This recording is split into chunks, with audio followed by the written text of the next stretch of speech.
Blacks in Technology. Blacks in Technology. Blacks in Technology. Blacks in Technology. Blacks in Technology. Blacks in Technology. Welcome, everybody, to the 44th episode of the Blacks in Technology audio podcast. I'm your host, Greenlee, along with my co-host, Ayori Selassie. Tonight we have a very special podcast for you. We're going to get into that in a second. But first, I want to go through a little bit of housekeeping. If you're listening to this podcast, you want to check out Blacks in Technology, go on over to and visit www.blacksintechnology.net. We're also on the Twitters. That's at Black in Technology. That's BLKINTECHNOLOGY. There's also a LinkedIn group under the same name, Blacks in Technology. And you can also check us out at Facebook at www.facebook.com/Blacks in Technology. I'm going to let Ayori go ahead. Well, for one, thanks, Ayori, for joining us tonight on the podcast. I'm going to let you take it from here. All right, Greg.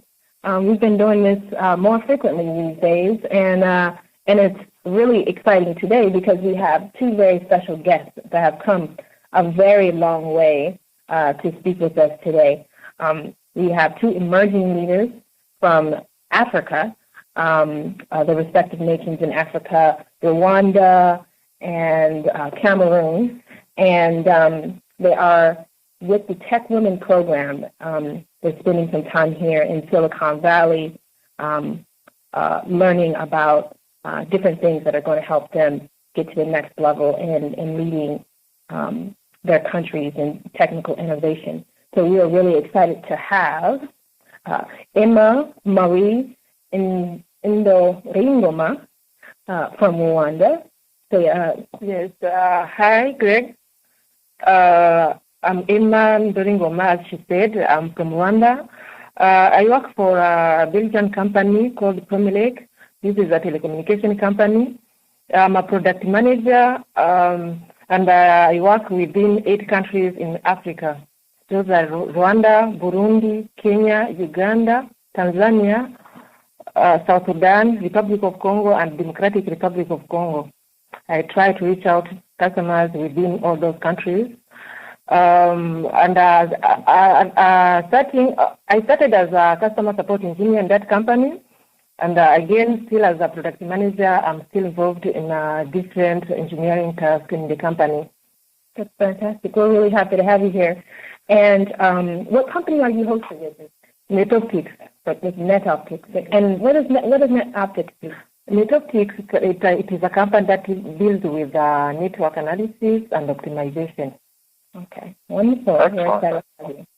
And we also have Nathalie Tekam from Camaroon. Can you tell us a little bit about yourself and also correct your name if I said it wrong? Oh, sure. No, you said it correctly. Wonderful. I am Nathalie Tekam. I am from Cameroon. I am an IT engineer. I graduated from Polytechnic of Yaoundé, and I work with a consulting team that is a Microsoft certified partner called Selassie in Yaoundé. So currently I am an assistant manager. That means that I begin to take in charge managerial tasks. And my daily work is around networking. I'm a Microsoft certified administrator, associate, and many other certifications. I have also a lot of work to do about software engineering because it's a big part of our activity. And I'm also a Microsoft certified trainer.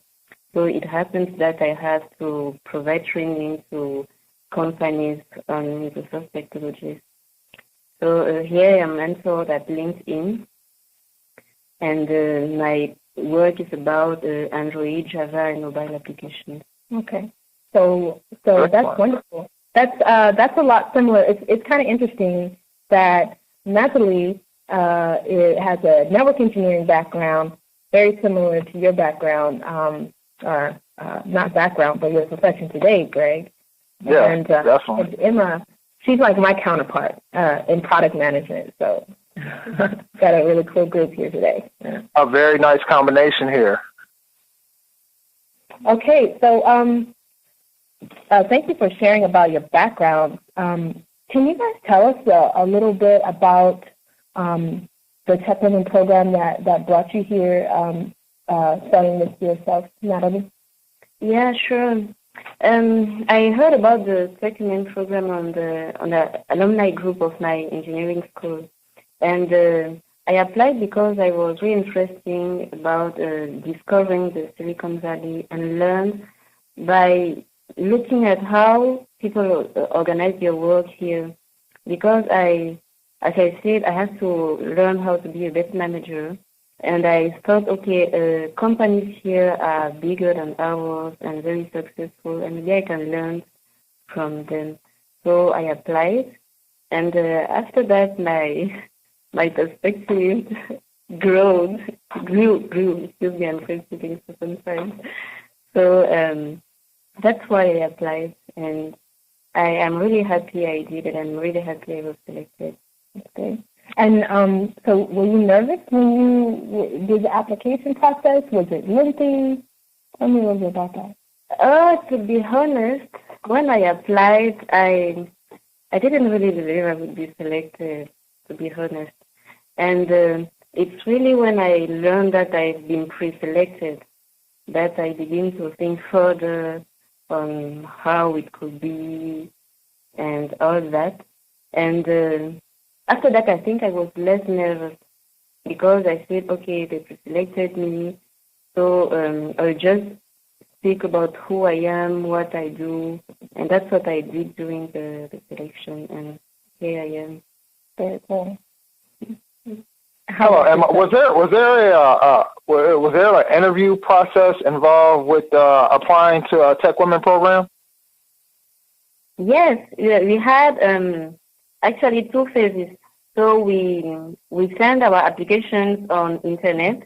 There was a first interview at the embassy where we were in Cameroon. We were about 16 persons pre-selected, and about 1 or 2 months after, we learned that we have been finally selected.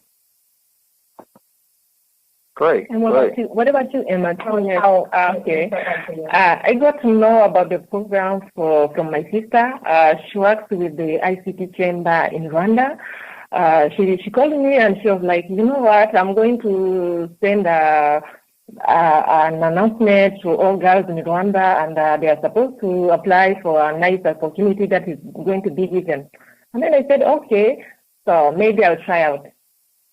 I listened. I said, okay, I went to work. As I travel a lot, I was during the time that she told me, and then I came back to Kigali for a few days. I went to Republic of Congo.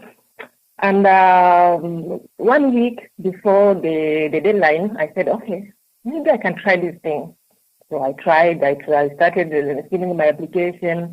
And now the most challenging part was to get a recommendation from my supervisors. To tell them I'm going to be away for 5 weeks, and yet I did not have someone to replace me within that time. So I started dealing with them, communicating, telling them how important is this program and how will it be important again for when I'm back, when I apply, whatever I'm going to learn here. I ended up getting that recommendation. About why I applied because the first thing I wanted to see that value that everyone was talking about. Any person, any engineer that you may meet, an engineer from Europe, from Africa, will tell you about Silicon Valley. Me, I was picturing Silicon Valley as a valley, geographical valley. And I said, okay, I wish I can only one day see that valley whereby I can see Google, one building, Yahoo, one building, one next to the other. So I was like, okay, I will go and go somewhere on the top and try to look at the valley. I never saw any valley, and the time that I got to know that I was to stay in Mountain View, I said, okay. I'm not happy because I wanted to stay in the valley next to those companies, and now because they put me in Mountain View, maybe I will have a nice view of that valley. So I never saw the valley. That's one of my aha things here in Silicon Valley. That is how it went, and it was good. And professionally, the main reason for which I applied, I wanted to network with the other women. I wanted to be part of this growing network of women, of professionals and leaders. And I also wanted to be challenged. I was sure I was meet with successful women, and I wanted to become a better person from the experiences. That's great. Excellent. So, Nathalie, can you tell me real quick, being hosted at LinkedIn, what skills have you picked up since being hosted at LinkedIn that you can directly apply to your job as a network engineer in Cameroon? Okay, so it's really very interesting in two ways. First of all, in the company I work with, we have to go towards mobile applications, because till now we are mostly on Windows applications, and we began to work on web applications. So as I'm working now on mobile applications, it will be very useful to us. On the other side, I learned a lot about how they work together, about the methodology of project management. And as I said, there are very interesting things that I learned that I will apply directly in my team when I go back. So about how to communicate, how to lead people to feel part of the decision process, because I think that's one thing I missed in my team, and I will apply it as soon as I'll be back. Excellent, excellent. And tell me a little bit about your first impression when you got here to the Valley. Okay, my first impression, I think I had two first impressions, because we spent 1 week before going to our company, so our mentoring company. So the first impression when I got here was that people were very nice, very kind, and it was very special to us, because to me especially, because I was coming from far away, and it was very special. And when I got into LinkedIn, I was very impressed by the size of the company, the number of employees, also the culture of the company. It's very casual. I think it's much more casual than in Cameroon. And to be honest, I was also impressed by the need. I mean, you have a lot to do to reach that level. Mm-hmm. Yeah. Mm-hmm. So I think these were my two first impressions. Mm-hmm. Mm-hmm. And so, Emma, I'm interested. What have you been doing since you got here? Like, can you kind of give me like a summary of how about the most exciting things you've done since you've been here? Okay. I had fun. You came all this way just to have fun? I'm not telling this, but you have to meet a lot of the things that I've done. Yes, okay. The best part. Yeah. Okay, I had fun, and at Metopics, this is a security company. It deals with the security. Anytime that you provide a network, whether wireless or wired, it has to be secured. It has to be analyzed and monitored. So that is the reason why at Metopics, I was feeling like I'm completing what I do, and I'm going to perfection of my daily job. LinkedIn is not a typically big company here in Silicon Valley. Techman is a great, if I can say, it's a great community whereby they provide you what you asked for. I wanted a small company. I said, okay, though it is not small, they have 150 employees, but I said I want a small company whereby I can learn how departments communicate, how how one person work with others. How do you feel when you are in a team? I wanted like to change from one team to another team, to meet the human resource, to meet the marketing manager, to meet. If I can say, up to now I've met every person in each and every department. The manufacturing department, software engineering department, SQA department, that is software quality assurance, and product management department. Particularly in the product management department, whereby they teach me what is product management in the concept of netoptics. It's not different from what is product management from Promelec, but I have some added value on my skills. And I'm also in SQA department, software quality assurance, whereby I learn mostly about automation. Anytime that you do test software, you have some tasks that you do like every time. Those tasks, they need to be automated, and that is one of the things that I wanted to learn, and that is what I did in netoptics. That's very cool how you described coming into this company, coming such a long way, and then coming into this company, and then working with people and talking with people and learning about all facets of the business. How did you do that? Did you go up and just ask people, or did people make introductions? How did that come about? What happened, the time that I reached, I had a project, and this project was not really matching with what I wanted to do. I worked on that project at the first 2 days, and the third day I asked my professional mentor to organize for me a meeting. I was supposed to meet with my professional mentor and discuss about what is the progress and what. And she invited everyone in the software quality assurance team, because that is the team that I was assigned to. We had a meeting. I told them the reason why I came here, what I wanted to learn. They asked me what I wanted to learn, and I told them, because the first thing that they will tell you in netoptics, they will tell you whenever you are in this company, and when you want to be part of this company, you have to. There are some of the things that you have to learn. You have to be clear on what you want, and everything here is transparent. So whatever you want to communicate it. I told them.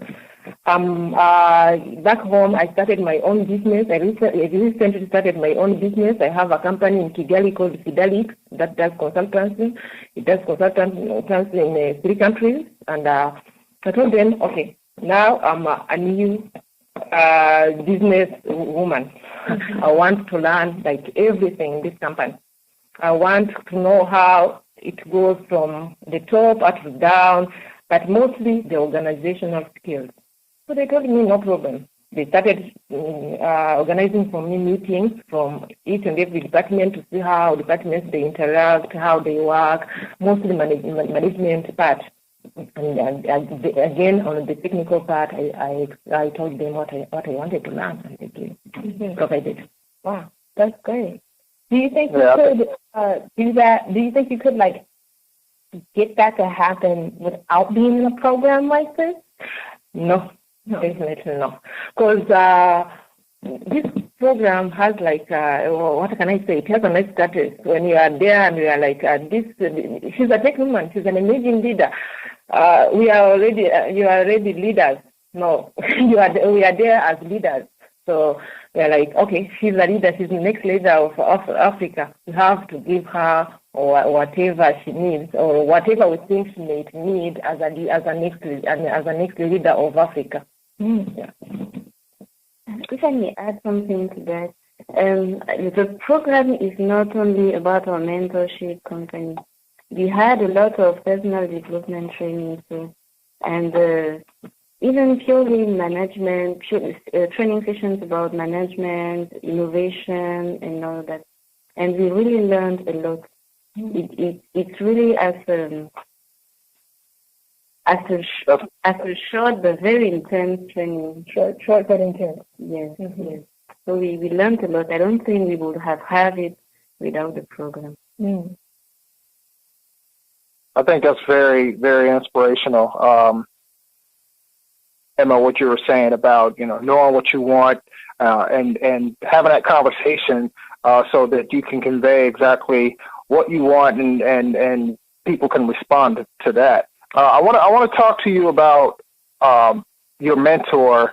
I don't want to mess up his last name, so I'll just call him Mr. Jacques. And can you tell us about, because we here at Blacks in Technology, we believe that mentorship is a big part of cultivating and creating culture so that we can better innovate, we can better create, and then we can build the community. So tell us a little bit about your mentor and how he's helped you in your career. My mentor here in US.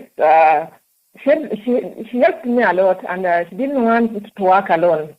She gave me like 3 other mentors in a way that I might have like 3 days with one mentor, 3 days with the second mentor, 3 days with the other mentor. That is how it worked on my part. And she was not only checking on my technical part, she was making sure that I have if I can say, a clear objective that I want to attend with any of the 3 mentors she gave me. So she tried to guide me in each and every step, and she provided information, she provided documents, she provided examples. I'm like, okay, I'm satisfied. I think like I want to start mentoring and see whether I can do do the way that she does. Excellent. And what about you, Nathalie? Okay, I must say that I have 2 men. We all have 2 mentors, 2 official mentors, a professional mentor and a cultural mentor. But I feel as if I had many other ones. What I mean is that my professional mentor did as Emma. She provided me all the tools I needed to work on my project on mobile application, Android, and all that. She gave me the documentation. She organized for me the possibility to attend managerial meetings because I wanted to learn about that. So she contacted her colleagues that were in charge of that and all that. And she helped me daily to go to advance in my project. My cultural mentor learned me about the U.S. culture. She showed me interesting things, and it's really pleasant. But what I wanted to say when I told that I feel as I have many mentors, I mean we met a lot of very, very successful and very open women during the session I was talking about. And they were really, it was very special to see at which degree they are willing to help us, to share your experience with us, to help us to grow, not only in our personal lives, but also in becoming mentors for others. And we have many of them that organize with us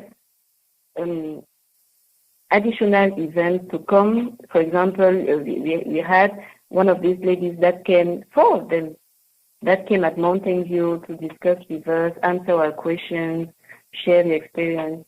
So it's really special, not only because we learned, but also because they show us the way that we can follow to impact other lives in our country. I can say a lot about my cultural mentor. She's, if I can say, what can I say? I can't describe her. From her, I do not only learn about culture or U.S. culture or ways or places. She's also she has started her own company. She's a global ambassador of Technovation. She's called Anna Simpson. With her, we are soon starting Technovation in Rwanda, and we'll see whether I can help to reach out 8 countries in Africa that I work in. and strategic innovation. Yeah. And I know Anar, she's a wonderful listener. Yeah. Yeah. Incredible. Anything else from you, Greg? I want to ask Nathalie, like, so I'm a network engineer, and I like, the zeros and ones, and I like what I like to put as the, kind of like the dirty technology where you get your hands dirty and you're hooking up routers and switches and making the traffic flow on the network. What do you like best about being a network engineer? Okay. What I learned here about network engineering, I'm not sure I heard the question. He's asking, what do you like best about your profession, network engineering? Okay. Actually, in my country, we have a huge need of computerization. And what I appreciate the most about this part of my job is that it contributes to connect people and to help them to share digital information. And it's really important to us. We grow in this field, and that's what I like. The fact that it's technical, but it has a real impact in personal life because it allows us to deploy products that will ease their life and make the way of working more efficient. Mm-hmm. Nice. So there's a real social aspect to why you like network engineers. That's great. Yeah. So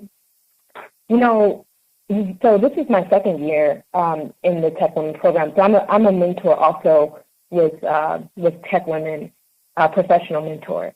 And in the last year, we had folks participating from North Africa and from the Middle East.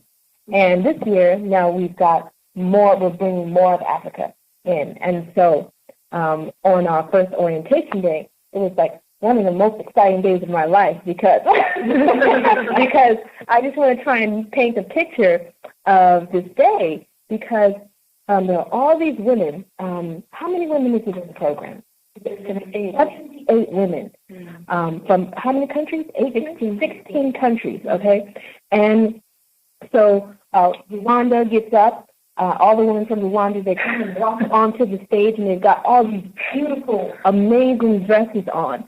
And they're all brown and smiling and just these strong, representations of African women, but also technical. And so, me being here in Silicon Valley, I've been working in tech since I was 16 years old, since I was just, very young. Wow. And the assumption, the perception was that I can't be in tech because, some people haven't come across enough African Americans in technology that they assume that you're the receptionist or something like that. And so when I saw all of you up there, standing up there, just being so beautiful and proud and amazing, and Cameroon came up, and then Sierra Leone, and then Nigeria, and then Kenya, and I was just like, oh my gosh, this is great. And I just wanted other people to see it. And what was even more amazing is that the mentors in the program, so there are other African American women in the program mentoring as well. And so for me, it was very inspirational to see all of you, not just because of the color of your skin, but also because you really represent like this bravery. You've come so long, and no one handed this to you. You really had to apply yourself, and you didn't know if it was going to work, but you did it anyway. And then, you guys had to negotiate with your companies to allow them to let you come here, and then also with your families. And I'm sure your families were like, "No, you guys need to stay here." Did you guys feel that? Like, how did your family back at home and everyone sort of react when you guys told them you were coming to Silicon Valley? I am married, and my husband is an IT engineer too. So it wasn't easy to take the decision to come here for 5 weeks because we have a 3-year-old daughter. But he's been very supportive because he understood the size of the opportunity, the importance of the opportunity, and he was really happy for me. It was the same thing for my parents, but I'm not sure that the extended family had the same vision. But, okay, as the closest part of the family was with me, it was okay. And I'm really grateful to my boss because he really supported me too. I told him about the program when I was pre-selected, and he was really happy, really, really. He told me that it's a great opportunity and that he's sure that I'll be selected. He was sure before me that I would be selected. And he really encouraged me to do my best to learn a lot and to come back to apply it in Cameroon. So I don't know if everyone is in the same situation as me, but I feel really lucky. Okay. For me, going, it's like they're used to. I stay with my parents when I'm in Kigali, but since the time that I left school, I immediately went to work in a different country, and later on I went to Kenya and I stayed for 1.5 years. I was going home like once in a month. There's a time that I used to spend more than 3 months away. So they were happy because it was my first time to come to U.S., but going itself, they're used to. My boss, my supervisors, for them, okay, the issue was to leave for 5 weeks without any person to replace me, and I had so many ongoing projects. So they had to report the projects, and that for businessmen and for us who do consultants and who work on contract, it's difficult to lose a contract because of one employee who is not there.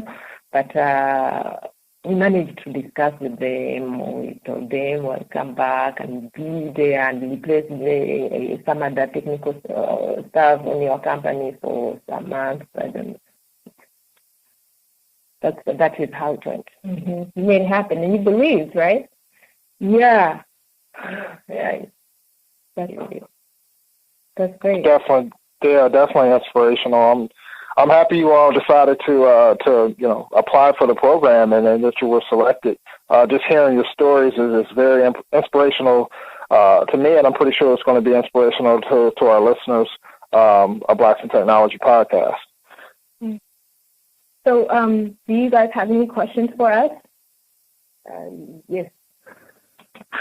We normally don't do this, so. Right, Greg? Yeah. Now, Greg, you're on the spot. Yeah, exactly.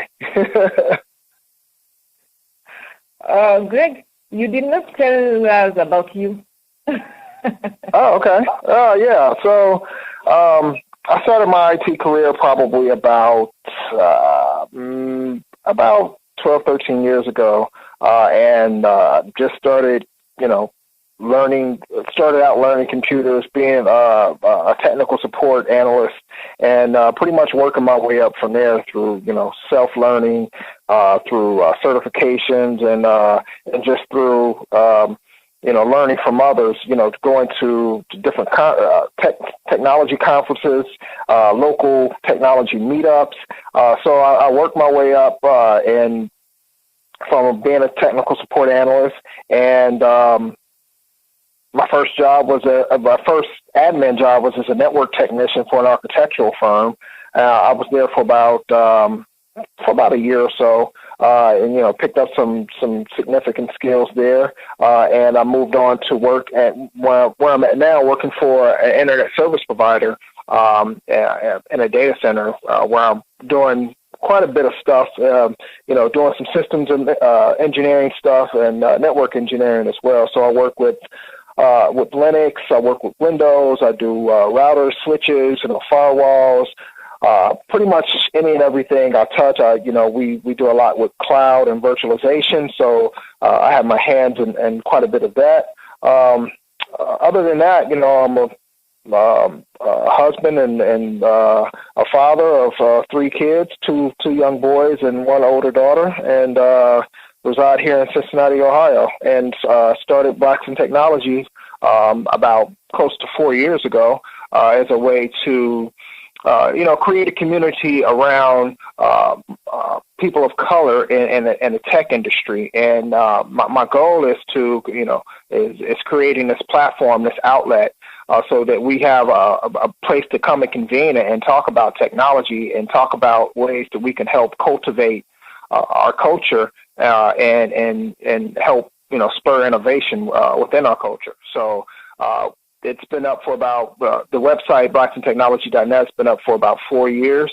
Last year, I started the Bit Tech Digest, which is an online technology blog written by, with all the technology articles written by people of color. So I wanted to do that as well to add on to what we're doing at Blacks in Technology, which is provide visibility to people of color who are in the technology field, and that's just another way to open up, who we are, what we do, and to give visibility to, the people within our culture.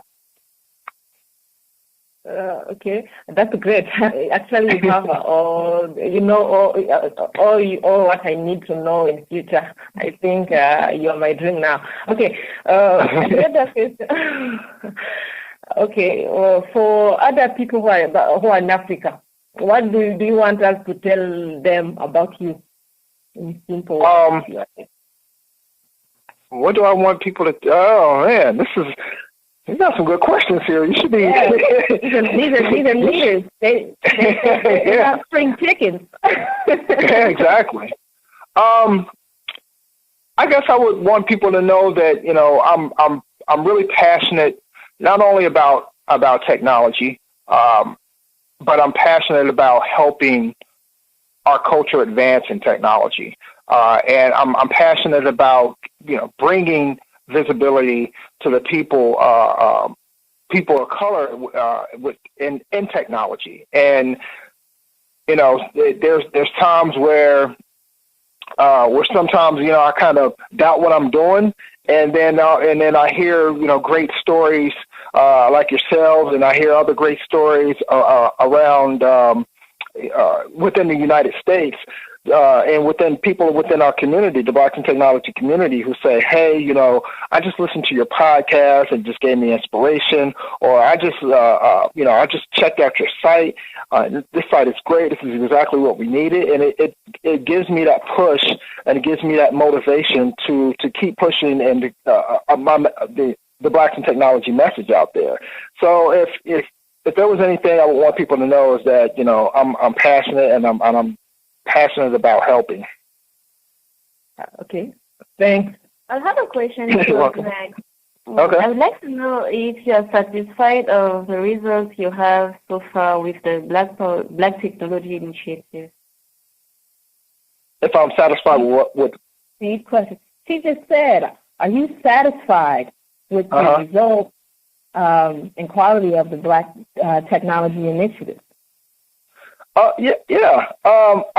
There's always room for improvement, and we're always working on improving what we do and how we do it. We're actually gearing up right now to redesign the site. We have a survey online right now asking for people's help on how we can improve the site and how we can improve the experience. But overall, when I first started the site, which was close to 4 years ago, I never, in my wildest dreams, thought that I would get 150 members on the site. I never even thought I would get over 50 members, to be honest. And once I hit 50 members, I thought it was a success. If I was able to reach, that amount of people, even if it was just 50, then I felt that what I did is successful. And once more and more people started noticing the site and started coming and started registering, we're up over 1,000 members right now, and it's growing all the time. And so I think it's a huge success. I think there's more to be done. I think that, we can do a lot more, and we're going to do a lot more. And this is really, now that I see where it can go, I think this is just the beginning. And, and we're thinking about, it's not just, in the United States. We're thinking globally. So we're thinking about Africa, and we're thinking like, how can we, reach the people in Africa, and so they can know about the site, and so that we can all share in this huge, knowledge pool, and this huge pool of talent and resources that we have, just as a culture, in order to see more progress. So, am I happy? Yeah. Am I satisfied? No, not yet. I want to see bigger and better things for everybody. Yeah, I like the using the example of of Rwanda or Cameroon to say that, you can come here to Silicon Valley and you can learn the tools and you can meet influential people and develop your network. And then you get to take all that back to your country and figure out how to solve the problems in your country. And you won't solve the problems in your country the same way that problems have been solved here. You'll innovate in a different way. But what you've learned is you've seen some examples of what works here, and I'm sure you've also seen things that don't work so well. But I'm really excited to see what you both will do when you go back to your country. So I think that would be my next question is, what do you envision yourself doing when you go back home? Okay. For me, I think it will be easy because back in Rwanda, we have the Ministry of Youth is connected to ICT. And ICT, can you explain what that is? Information Communication Technology. Okay. When you go to Google and you put my ICT in one word, you see Ministry of Youth and ICT, and that will be the Ministry of Rwanda. They don't differentiate youth and ICT. That means either you go to ICT field or you use ICT. They want and they encourage any person who comes with an initiative in ICT. The first thing that I will do when I'm in Kigali, and I have already started, is talking about technovation, so that we can reach out girls between 14 and 17 years. They can start coding. We still have, we already have girls in ICT in Rwanda. They have some camps. They train, they mentor girls. But in addition, they are going to have technovation. That's the first thing that we are going to do as tech women who are here. And the second thing that we are going to do, we are going to be to visit schools and the universities to show ladies that you can study ICT, you can study science, and you can do technology. You can study technology and do. Because most of the ladies, when they finish, they tend to go in different careers. Like, as long as I have my diploma, now I have to do management. I will only do management, and they don't even go to technical companies. So that is what we want to work on. And so you mentioned that the other women from Rwanda, you guys have decided to do this together. How did that come about? We are 6 amazing leader from Rwanda. We decided together because you can't do something alone, and it's better to do when you have ideas from any person. We had meetings, and we decided what to do when we are back home. Yeah, give me a high five. That's awesome. And what about you, Nathalie? What do you envision yourself doing when you come back? Okay, I see many things. Okay, I may divide these things on three plans. First of all, professionally, as I already told, I know how to improve the efficiency of my team. And it's not only about my team and my company. It's really about helping people to be more organized and transfer it.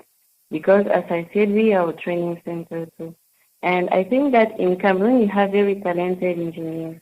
We have a lot of potential, but we have to learn how to use it at the best of this potential. So I really want to impact this field now in my country. Another important plan is mentoring. We are 5 of us. We are 5 Cameroonians that were selected, and one of the Cameroonian emerging leaders has a school, and she already had contacts with many mentoring organizations about young girls and even young professional women. We have another one that also had mentoring initiatives, and we are working on how to improve these initiatives using the contact we had here and the new ways of thinking and innovate in this mentoring. Now, personally, I already had a project to use internet to impact the mindset of the Cameroonian youth. And I have much more ideas about that, on how I can offer simple services to help young Cameroonians to use the information technologies in a useful way for them to improve what they do, whether they are students or professionals or even non-graduate, because maybe they didn't have the opportunity to afford good studies, and use this gateway to provide also personal development training at a certain level when they are ready to listen to us because they already know us through the services we provided. So my head is really full of projects, and I really believe I will achieve them. Anything else from you, Greg? You know what? I think that's about it for me. What about you, Ayori? You got any more questions? I think I just have 2 more questions.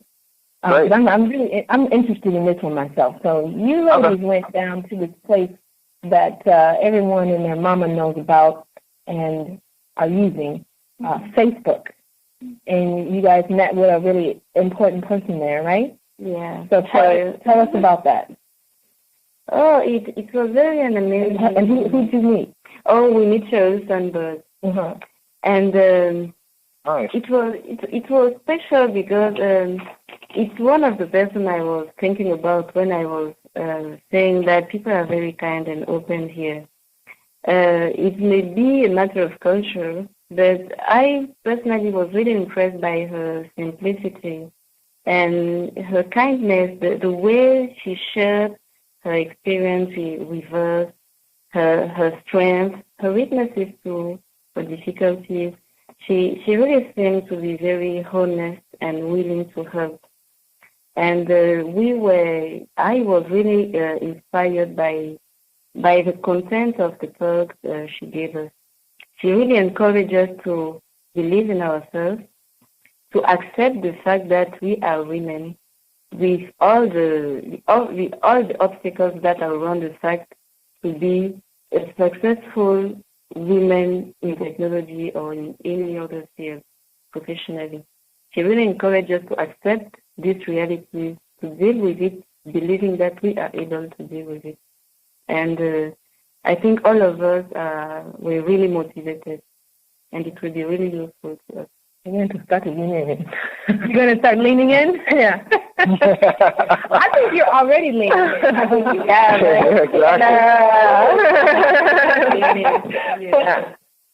Yeah. And I really like Sheryl Sandberg also here in the States. So I'm a part of a lot of different women's groups. So I get to hear all the bashing that happens to Sheryl Sandberg. And for anyone who's listening, Sheryl Sandberg is the Chief Operating Officer of Facebook, and she also wrote a book about women empowerment in corporate in the corporate world called Lean In.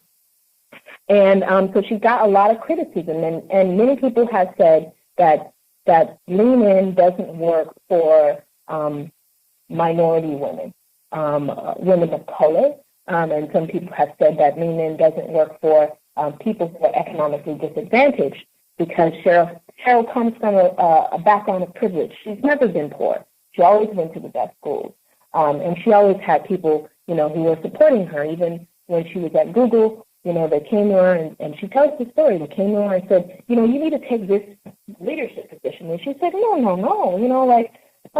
I'm not made for that. And they kept telling her, yes, you are. And they really kind of forced her into it, and helped her to see, that she was really the right person for it.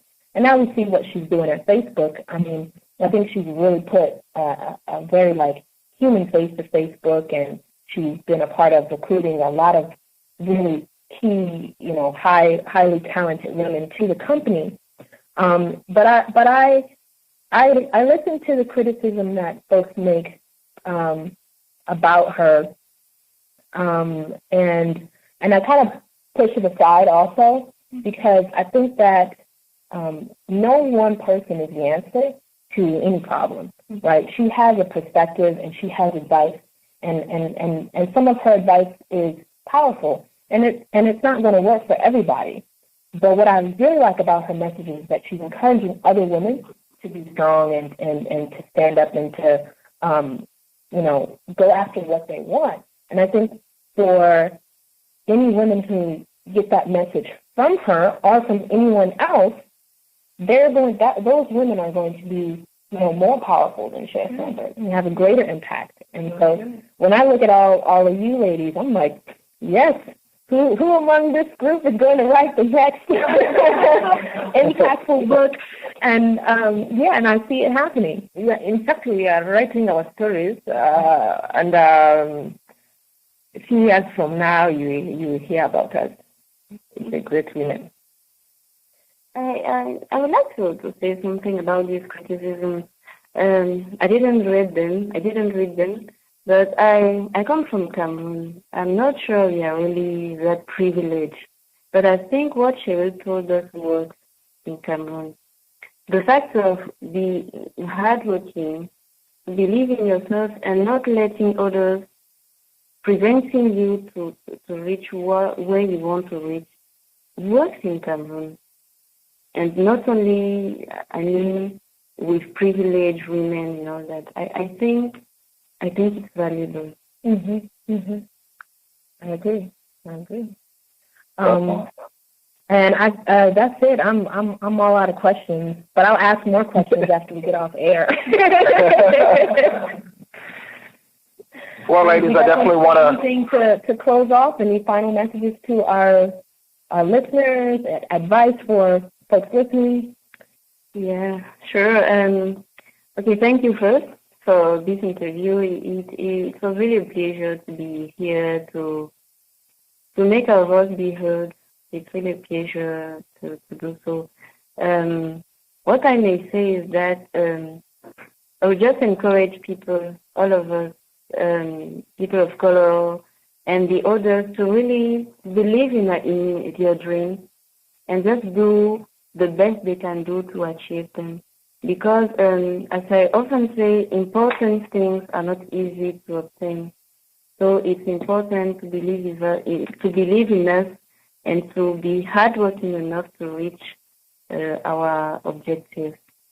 And I cannot end without thanking really all the settlement program, and especially my two mentors, Shashi and Zina. They are really wonderful. They are really wonderful to me, and I believe that all the mentors are like that. So thank you. I want to thank you, Greg, and Mrs. Ayori. You're welcome. Thank you very much. I want to thank Great Women. They have done a lot for us. They brought us here. I want to thank my cultural mentor, Anna Simpson. She taught me so many things, and she kept on following me. She wants me to grow professionally and socially. She wants me to become a leader and a manager, that I will be. Another one. Okay, what I can tell anyone is this: behind any successful person, there is a story. This story has to be written, and it has to be an inspiring one. That is it. Thanks. That was a lot.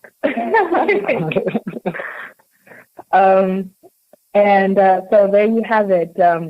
Nathalie Tekam from Cameroon, emerging leader,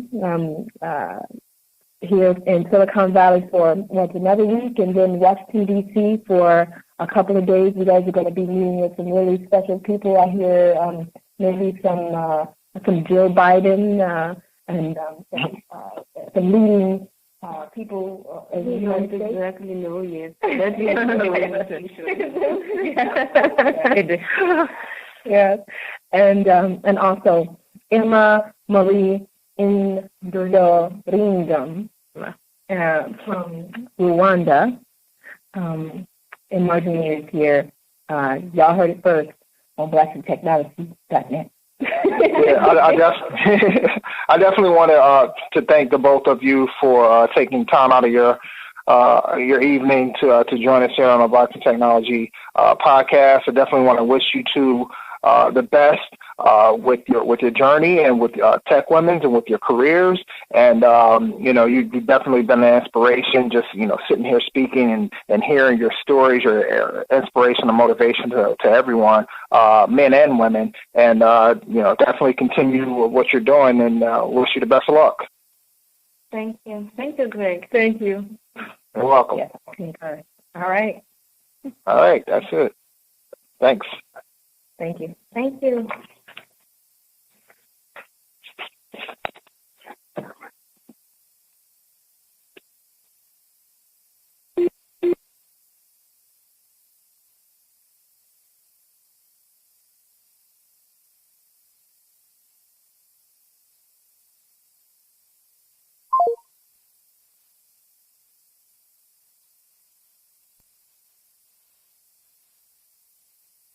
Blacks in Technology.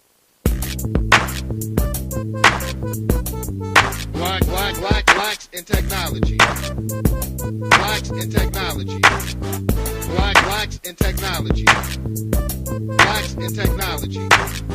Blacks in